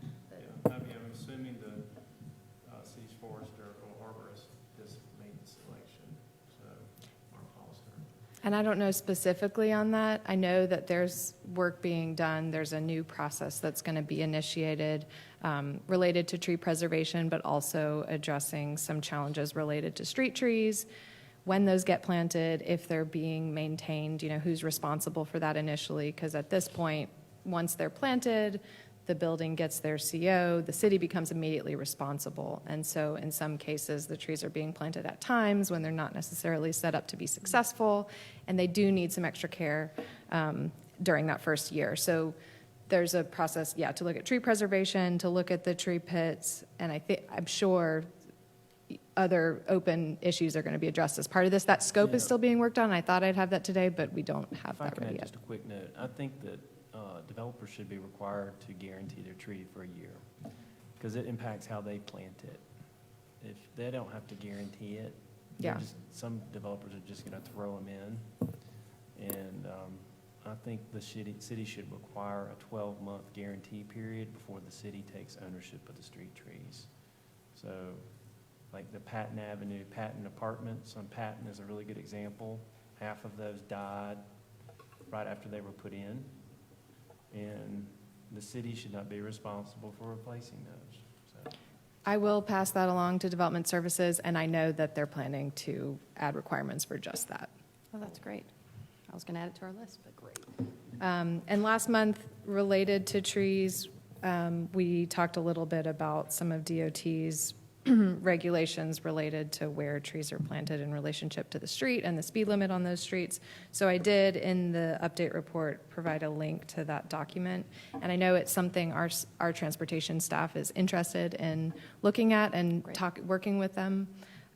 So they're going to be having those conversations with DOT to see That would be if there's great. If we can get anything a we can do return together. update on that, that would be Okay. wonderful. Are you all familiar with what she's talking? Do you remember in some design review, the 35-mile-an-hour zone? I like to say you can have a dead tree in the form of a power pole, but not a living tree. Right. So that addresses the empty tree spots downtown. What about dead trees? Are those going to be addressed as well? There's a process to remove dead trees. We do have Mark Foster. If you're noticing dead trees or branches that need to be trimmed or removed. I just know of one, but is the app the best way to do Yeah. that? The app is Mark the best Foster, way to do that. he replies to all of my tree-related things directly from that app. He's wonderful. I also report the suckers coming up out of the grates. They block the sidewalk, and they're unhealthy for the tree. I mean, I recommend using the app. I'm amazed at the responsivity. Yeah. All right. Art transit renovations. So the first phase of the renovations were completed. That included a lot of stormwater work, as well as some improvements to the bus travel lane and to the sidewalk. The next phase of renovations is going to begin soon, and that's going to include improvements to the passenger waiting area, also bathrooms, updated digital displays, and updated lighting. Solar panels are also going to be installed, so this will be the City of Asheville's first fully renewable energy project. And I provided a link to more information. Wow. Haywood Streetscape, so I don't have this on your list, but we have been working on a construction phasing schedule, and right now we're tentatively planning to have a public meeting on Monday, August 26th, to go over that in detail and other strategies for mitigating some of those negative impacts of construction. So what I'd like to do is probably bring Dustin, the construction project manager, to the next Downtown Commission meeting, because I think that'll be a good time for a more lengthy update. We are still planning to begin construction in January 2020. There was a city press release, I think it was earlier this week. There's a new tool available for the public to get information about large-scale development projects, so I provided a link to more information on that, and I encourage you to check it out. There's a survey on the city's parking garages that is still open through August 31st. So if you haven't taken that, please do and help us get the word out on that. And Downtown Public Space Management Survey, again, that will be launched early next week. also not on your list, but we are installing a semi-temporary urban trail station or sign on Wednesday of next week. We have a celebration event planned for 5:30. So it's the Guastavino's Monument Urban Trail Station has been out, and so we're putting in this sign that is fairly substantial. It will last for, several years, I think, until the Haywood Page planning process is complete and we figure out a more permanent public art station. But we've worked with the Urban Trail Committee to design that sign, and so we're excited to celebrate that next Wednesday. Whatever happened with the Grove Arcade? We were also Grove Arcade. What happened there? What happened with that one? So we're under contract with Carlton Collins, who is working on restoring/rebuilding that sign. We had a meeting earlier this week to look at the location of, it can't be reinstalled in the exact same location as it was, but we're working to get that reinstalled. And do you want to add anything specific on that, Stephanie? We miss it. We just like to have Yeah. So that was in the public right-of-way, so the developer wasn't responsible for replacing that, restoring that, was he? So, it was part of the zoning permit. We generally do require people doing projects if they move things out of the public right of way to replace them. Okay. But we did in this case? The location's problematic.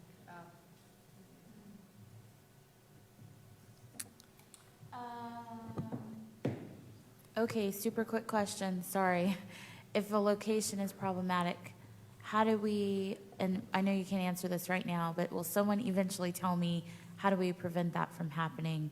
Because we have this African American Heritage Trail that's going to be developed, and we don't want that to be an issue 5 years from now. That's a really good question. Yeah, And I think thank you. we need to have a better process in place, is what I would say.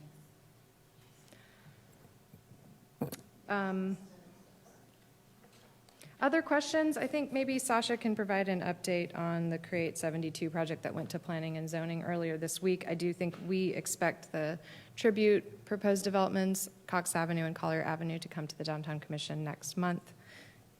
Any other, do you want to provide a little background? Yes, so Cox and Ashland will be coming for design review next month, we expect. And I think that's the only project we're expecting next month. The Collier project is running a little bit behind that one. They had a glitch in their neighborhood meeting, so they had to redo that process. So for Create 72 Broadway, that was at Planning and Zoning this week. We had about a 2.5-hour public hearing about it. It wasn't there. We thought there was a lot of folks here, but only about 7 people commented. 3 of those folks were from the city market. So the 2 big issues that were discussed from the public side was the city market's operational long-term. I think we can preserve it during construction. That's not a problem. But it's if this building got approved by city council, hypothetically, it's got a driveway that could eliminate up to 20 stall vendors. And they had a really hard time, I don't know if you all know that, but relocating to that space, and negotiating with all those private property owners around their access. So relocating that market is a big deal. And they had amazing numbers about how many thousands of dollars they make and how it's this opportunity for people to get their foot in the door in terms of farming in this community. Why don't we utilize our Roger McGuire Green for that type of stuff? Is there a reason we do it on a street? Is that just part of their long-term planning? It used to be in a totally different place 3 years ago. In a parking lot, right? They've been looking for an urban location for years, as far as I understand. I mean, if they were to be in Pack Square, they'd be displaced several weekends throughout the year. Yeah, because of festivals are happening there That's a good Saturday point. mornings. Yeah. Yeah, so I think they looked at that, frankly, Okay. when they were, and Market Street was seen as this place that needed some revitalization that could actually, bringing people to that spot made a lot of sense. So would South Market. And then there's Altamont Park, there's people living right around there. So Create 72 Broadway did pass. Second issue that was brought up was parking, and it was more by adjacent residents and business owners and being concerned about displaced parking. It did pass unanimously. They recommended that this issue with the city market get worked out. We worked out some of the conditions. They did say they were looking at the brick on Market, on Broadway side, as you all recommended. Looking at or agreed to? Looking at. The owners coming around. They weren't in a place to promise that yet. I think we'll have that worked out before city council. They did change the mix a little bit after the discussion at this body. So it went from 150 hotel rooms, if you'll remember, and 30 condos, 6 of which were affordable at 60% AMI, to 138 hotel rooms and 35 residents, 9. well, hold on, yes, let me say it. So 30, still the 28 market rate condos. So 28 market rate condos, 2 affordable live-work units on the market side. So you could technically maybe be an artist and sell your work out of your front door and live in that unit. 1 for sale, affordable condo, and then the 6 affordable rental units. So it's not a gigantic change. I know. Did I read they pulled some of the But for them, I commercial think space? it was a big change. They listened, they did it, and it's a Right. step. They also agreed to, or offered the condition, and we put it in there, of giving all their employees transit passes. Did I see a reduction in commercial space? Yes, so Office? I think or- that's because the live-work units aren't being counted as commercial Oh, space okay. anymore. But otherwise, that office space is... They're still there. activated on both Okay. ground floors. Great. And so their parking requirement goes down, so they have a little bit more quote-unquote excess parking. But the form, the design, everything else stayed the same for the most part. We discussed the passageway, which somehow got narrowed down. We got them to go back up to get to, there's a little pinch point, and staff was concerned that it was going to be unsafe. Like if you can't see and it gets Yeah. narrow and somebody could jump out at you or something. So I think that's it. Sorry, I'm just rambling on. But. And can you speak at all to this possible moratorium and the timeline of this project going through council, and have any idea how that's going to go, Sasha? I don't. So one requirement for this project will be, they have a traffic impact study they have to do. They have submitted that summary to the city, and the city's looked at it. City traffic engineer's comfortable with it. Do they But- just have to do it on Broadway, or do they have to Wait. do it on Market too? Yeah, Sorry. hold on. So because Broadway is a DOT right-of-way, DOT has to approve that traffic impact study. Oh. So there's a couple different comment periods that DOT gets, and so we will not take that project to council until that is approved by DOT, if that makes sense. So that could potentially delay them. They're currently tentatively on the schedule for September 10th, but that's unclear if they'll make that with this DOT approval window. So until then, if there is a moratorium, we just continue until that actually happens. So that's about all I can say. Do they do the traffic study on Market as well, or just yeah. on Broadway? Yeah, it's the entire project. I mean, really, their driveway is on Market. So they don't have any, yeah. I mean, they impact Broadway, or they impact DOT's intersections, but they don't have a driveway on Market. But they studied the whole thing. DOT is probably not going to have a whole lot to say about it because it's actually reducing the amount of traffic on Broadway. We'll see. It depends on how long it takes them to say it, too. I would think any moratorium, wouldn't affect any projects that are already in the pipeline.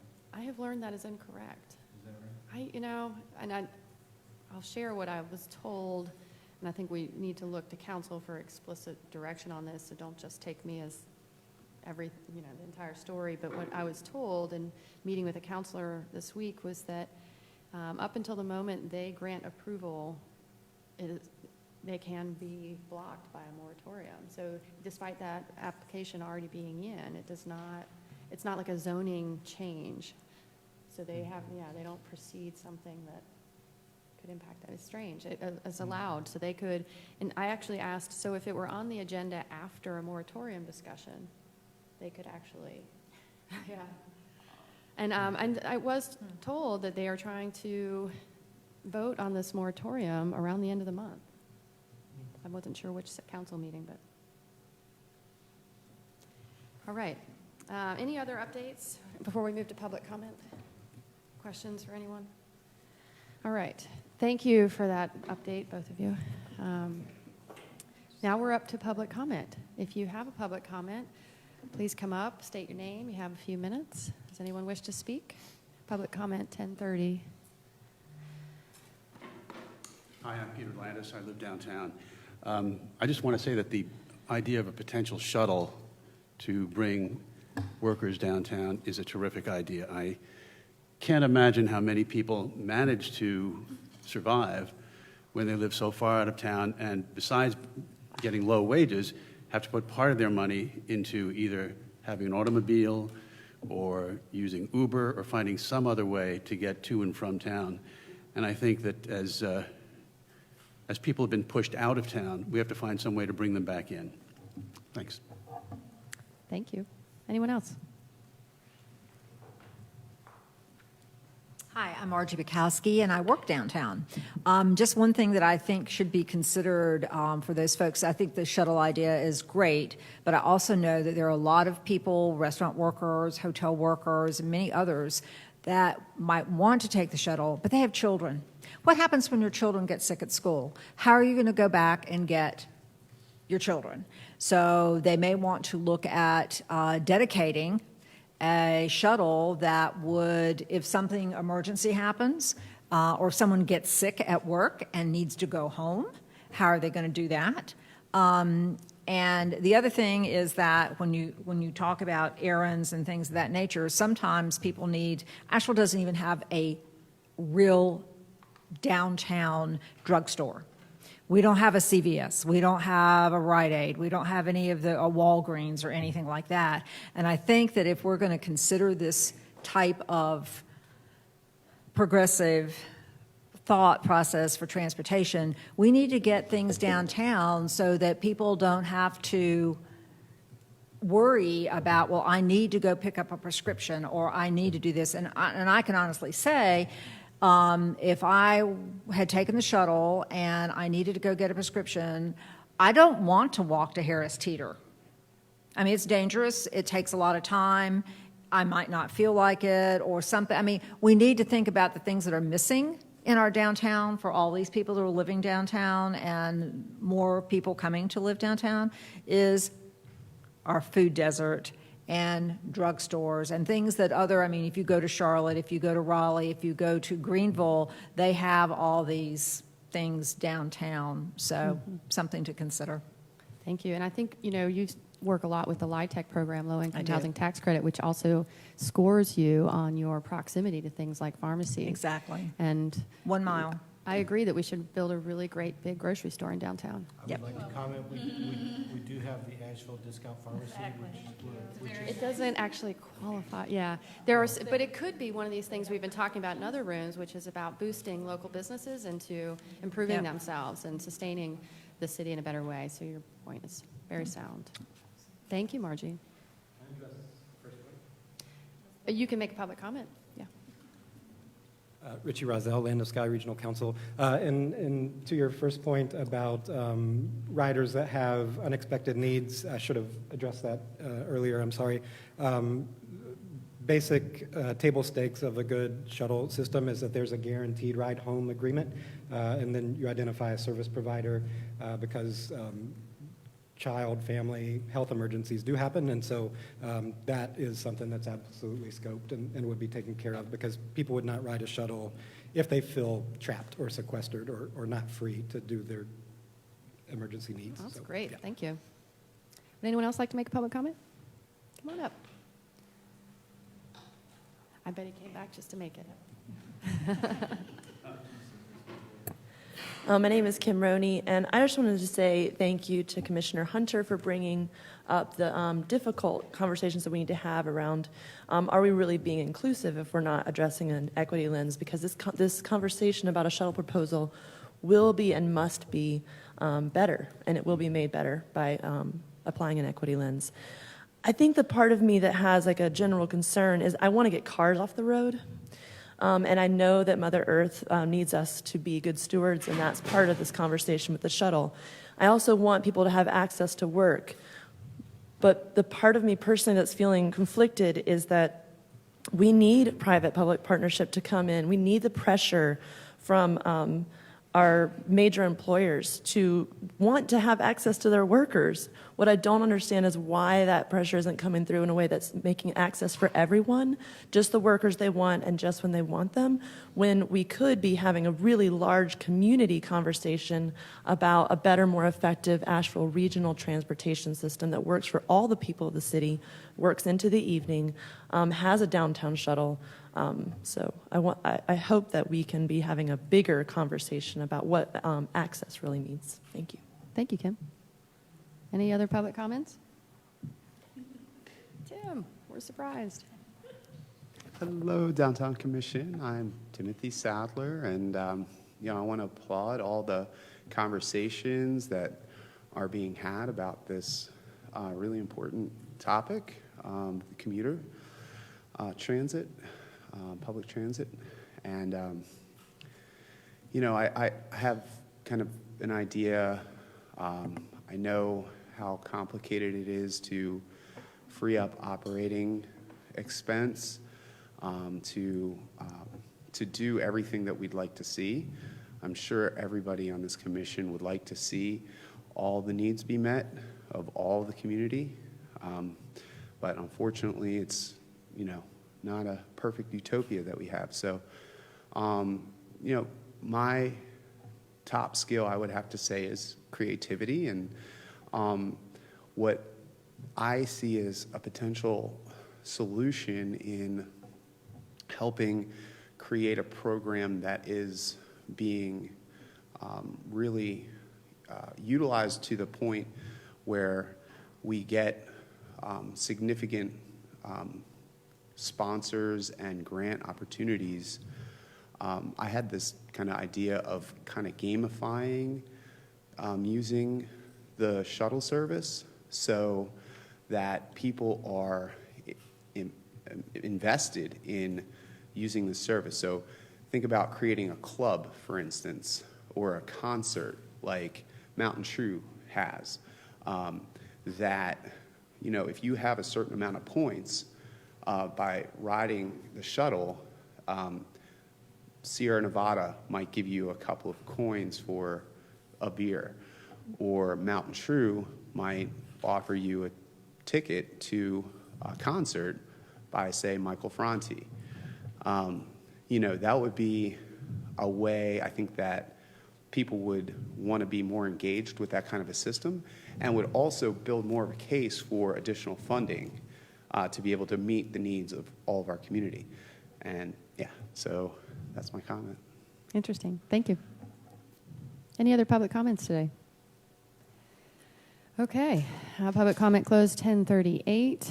Any discussion or future agenda items today, y'all? All right. Do I have a... We are adjourned. Oh, I'm sorry. You had one, Dana. Can we take 5 minutes at the beginning of the next meeting, and we'll log into computers so that you all be able to do that. Okay. When you, future agenda items. yes. Sure. Awesome. That sounds great. It has been really great to have these, I will say. So thank you for putting them in place. They seem to work really smoothly. We are adjourned, folks. Thanks for being here today.